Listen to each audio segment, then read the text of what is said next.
මම ඇත්තටම මේ බාලරාජ් අලුත් මගේ ෆිල්ම් එකේ කටයුතු කරමින් ඉඳද්දී මම ඉතින් සාමාන්‍ය YouTube channel එක බලන්නේ නැහැ. ඉතින් අපේ දුවෙක් කිව්වා මෙන්න මේව එකක් තියෙනවා කියලා මේක ඇතුලේ මම දන්නේ ඔය හොයන්න යන කෙනෙක් නෙමෙයි. මට පෙන්නුවා ඒක. පෙන්නුවම ඒකේ අපේ බිරිඳ මට හොයලා දුන්නා මේකේ මේගොල්ලෝ බිමාලටයි එතකොට අපි රූකාන්තට හැමෝටම අපහාස කර දාපු ඒවා තියෙනවා. දැන් මටත් අපහාස කරලා එකක් දාලා දෙනවා මම නිකන් මැරුණා වගේ. දැන් ඉස්පිරිතාලේ ඉන්න මේගොල්ලෝ මන් දන්නේ ඔය තාක්ෂණ කතන්දර ඇයිද මොකද්ද කියලා මොගොල්ලෝ ඉන්න වගේ හදලා දාලා මට.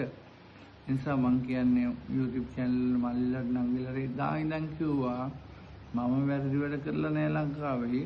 මාත් එක්ක සෙල්ලම් කරන්න එපා කියලා කිව්වා. ඔයගොල්ලෝ ලොකු වැරද්දකට අහු වුණා. ඔයගොල්ලෝ ඕන තැනකට ඔයගොල්ලෝ අරගොල්ලෝ ඔක්කොම කොට ආවට මේකෙදි නම් ඔයගොල්ලන්ට බේරෙන්න හම්බ වෙන්නේ නැහැ. මගේ ජාතියට මං කියන්නේ ඔය කියපු ඔක්කොම බොරු. සියල්ල බොරු. මම මේ චිත්‍රපටයක වැඩ. හරි. ඉතින් හදවතින් මගේ පවුලේ ඔක්කොම වැඩ. මං ඔය කියන එකටත් ඒගොල්ලෝ අපහාස කරනවා නම් ඉඩ දෙන්නේ නැහැ. අනුර කුමාර සහෝදරයට කියනවා ජනාධිපතිතුමාට මට මේක හොයලා දෙන්න. මොකද මම රට වෙනුවෙන් දේවල් කරපු කෙනෙක්. මම රටට ඩොලර් ගෙනාපු කෙනෙක්. ඕස්ට්‍රේලියාන මං හදවතින් කතා කරන්නේ.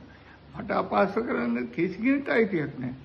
අනිත් අය ඩොලර් අරගෙන ගියා මේ රටේ. මමුත් කරේ නැහැ මං. හරි. මම හැම රටේම ගෙනල්ලා මේ රටට උදව් කරපු කෙනෙක්.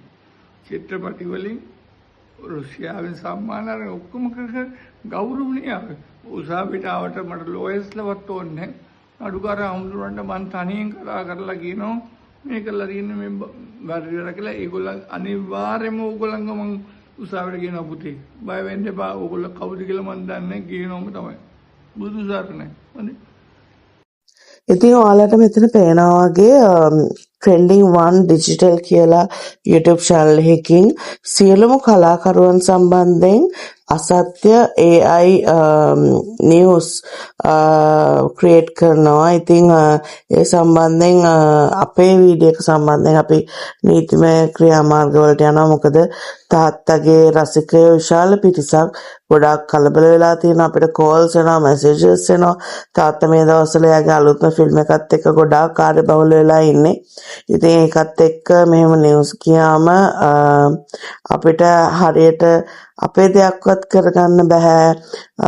ලොකු ප්‍රශ්න වලට මැදිහත් වෙන්න සිද්ධ වෙලා තියෙනවා. ඉතින් ඔයාලා හැමෝගෙම ආදරෙන් ආරාධනා කරනවා මේ වගේ අසත්‍ය ප්‍රචාර වලට රැවටෙන්න එපා. මොකද දැක්ක ගමම පේනවා ඒක AI තාක්ෂණයෙන් හදපු ෆේක් නිවුස් එකක් කියලා. ඉතින් ඔයාලා කවුරු හරි කලබල වුණා නම් මගේ තාත්තා අසනීපයි කියලා හිතුවා නම් ඔන්න ඔයගලන්ට රිප්ලයි වීඩියෝ එකක් තාත්තගෙන්ම